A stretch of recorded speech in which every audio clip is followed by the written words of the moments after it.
Mongoose Magic Moments, the Tsebokolodi Yellow Mongoose group.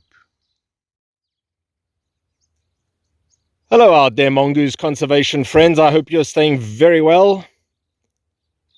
It's the 10th of May 2022, and I am here with the Tsebokolodi Yellow Mongoose group at one of their sleeping burrows just before sunset in the Meerkat Magic Valley Reserve of the Meerkat Magic Conservation Project, and this is Mongoose Magic Moments. Currently there are 3 adults present in the group, no surviving offspring. Here we have the grandmother of the group, or the retired dominant female. She's no longer breeding. Tsebokolodi, from which the group gets its name. Tsebokolodi is the Tswana name for an arthropod known as the millipede, which is one of the food items both the yellow mongooses here, the Cynictis Penicillata species, and of course the meerkats eat. And then we have surviving offspring from 2018's litter. She has had 2 litters of her own. So that's Tsebokolodi's daughter. Tsebokolodi there, the grandmother of the babies that are no longer in the group. They've dispersed. And that is Ngyabonga over there. And then we also have Sawubona. Sawubona is hello in Zulu. Ngyabonga is thank you in Zulu. So it's appreciation. And one of the very beautiful acacia karus, sweet thorns here, so characteristic of Africa. I've watched this tree grow up. It wasn't even here when I started working with this yellow mongoose group back in 2008. Looking up towards the north, you can see some of my chairs here for observation, and just going towards sunset over the incredibly beautiful Great Black Mountain Range to the north. In the next few weeks, I suspect we will have snowfall. Starting to get very cold here now. Temperatures are dropping down to under 10 degrees centigrade. That is a huge drop when it's been over 45 degrees centigrade in summer. The group is busy moving around, doing renovations, as you can see here, what I like to call the newspaper of the bushveld. You can see many different markings. It tells a story of who has actually come past here. There's scent trails, there's visual trails. There are many different marking points here.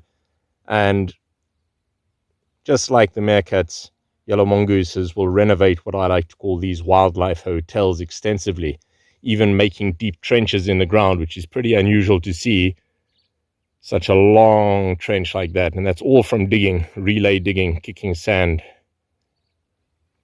between their legs like that as they move backwards. That usually happens in the morning. Sometimes here at sunset. Of course, this is a huge wildlife hotel, many generations old. These are inherited from one generation of wildlife to the next. Porcupine and ant bear live in this burrow system. They're not here permanently, but they do come to visit a few nights every couple of months, depending on where they are in their territory.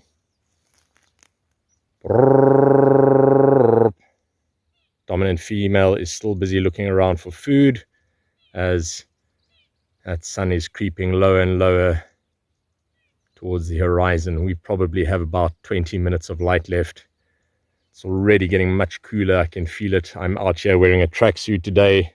That's how cold it is. I'm usually out in a tank top and shorts and sandals. A few days ago, we were incredibly fortunate to get over 14, that's 14 millimeters of rainfall in the area, and the reserve river is flowing slowly again. It will pick up and get much stronger in the next few months because this is a winter rainfall area, unlike my Kalahari study site, which is predominantly a summer rainfall area. The Little Karoo, also known as the Klein Karoo, here between the Great Black Mountain Range and the Outeniqua Mountain Range to the south, is a semi-desert ecosystem. All right, what's happening there is a urine mark quickly by the dominant female, Tsebokolodi. She will use the same place again and again and again. These are known as middens or latrines. Basically, it's a communal toilet. It's also the equivalent of a scent or pheromone bulletin board, where animals like meerkats will come past and investigate the scent, although meerkats will scent mark all over their territory.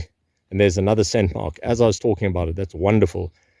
An unedited wildlife documentary that would appear to be scripted because it happens so on cue sometimes. That's the dominant female doing a cheek mark straight into an auto groom where she's grooming herself. And they're being incredibly tolerant of me. I'm a trusted object that they've got to know over their entire lives. Lovely to see everyone arriving safely. There are many predators about at the moment. There's a nesting pair of Elanus ceruleus black-shouldered kite living at the house. They're not a direct threat to the yellow mongooses, but they may try and attack any babies. But mainly they're hunting Rhabdomus pumila, the striped mice in the area, which are abundant now with the amount of food that we have here after the rainfall. In the distance, the Katunguru cattle are busy moving to the evening sleeping areas. All right, there's quite a lot of auto grooming happening at the moment underneath this beautiful thorn tree. Of course, it's not just simply about moving around as a human would like. All movements have to be earned. I could not simply crouch down suddenly, and this is something that has to be very carefully thought about and practiced over many years, because I would appear to be a predator about to attack if I had to do something like that. So I'm standing here within a few meters of everybody. My objective is just to be an observer. Tsebokolodi was just checking that it is me and I'm not a threat. And after that, it's what I call a reassurance, a displacement reassurance. And there you can see very effectively how it worked. Within a moment of verifying that I am indeed the same trusted object she's got to know, visual check, audio check, scent check. She came up and checked my shoes earlier, straight off into her behavior as if I'm not here, but she's fully aware that I'm here at all times, and it's very important that that remains the case. Of course, this is an unedited documentary, as I mentioned earlier, so anything can happen. What's going on right now beneath the tree there? See if I can get a bit of a zoom in over there. Yep, that is the current dominant male and female, Ngyabonga and Sawubona, busy doing reciprocal allo grooming. They're grooming one another. Sometimes you'll get non-reciprocal allo grooming. One who initiates is usually a subordinate. And if there's no reciprocity, nobody grooms back. They tend to be dominant. But in this case, it's a breeding pair, so initiations are reciprocated. It's just fancy talk for basically saying the one went up and started grooming the other, and the other groomed back in this case. But you can tell what a hierarchy is doing. And when you're looking at meerkat groups in particular, we have many individuals. All right, a bit of an alarm there. I'll pause that. From the roosting Hardida ibis, Ostrichia haggardash. Not nearly as beautiful as their common name, that scientific name, Bostrichia. They're roosting along the river ecology here, about 300 meters from where I'm standing now. Although they're not a predator, of course, to the mongooses, they could be alarming because of a predator in the area. So it does cause a brief pause in behavior for everybody to make sure that there's no threat there.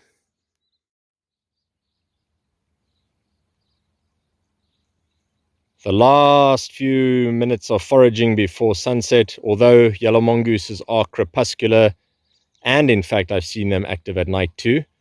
So crepuscular is when animals are active at dawn and dusk. Meerkats are completely diurnal, only active during the daytime hours. And yellow mongooses can be nocturnal, and I've seen them active at 2 o'clock in the morning before on pitch black nights. So they have a horizontally slitted pupil like that of a goat. Of course, cats have a vertically slitted pupil. Meerkats have a round pupil. And this white tip to the tail is a characteristic of the yellow mongoose, which is known as the rooi meisont, the red mongoose, in areas of the Western Cape, which is very misleading because in the Kalahari, the rooi meisont is actually the slender mongoose, which is a different species entirely. It has a black tip to the tail, Gallerella species. In Botswana, yellow mongooses can often be completely grey, but again, the white tip to the tail is characteristic.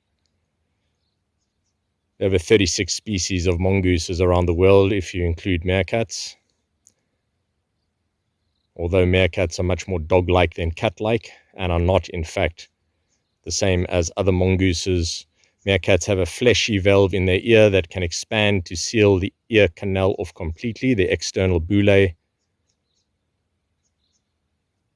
Mongooses do not have this. Yellow mongooses are very fine, almost paper-like ears with no valves, fine hair covering them. They also have the equivalent of fur all around their bodies and underneath their feet, whereas meerkats have very thick rubberized soles without any hair on them. That's communal midden usage there by the dominant female Tsebokolodi. It's quite unusual to see this time of the day. Tail arches up like that.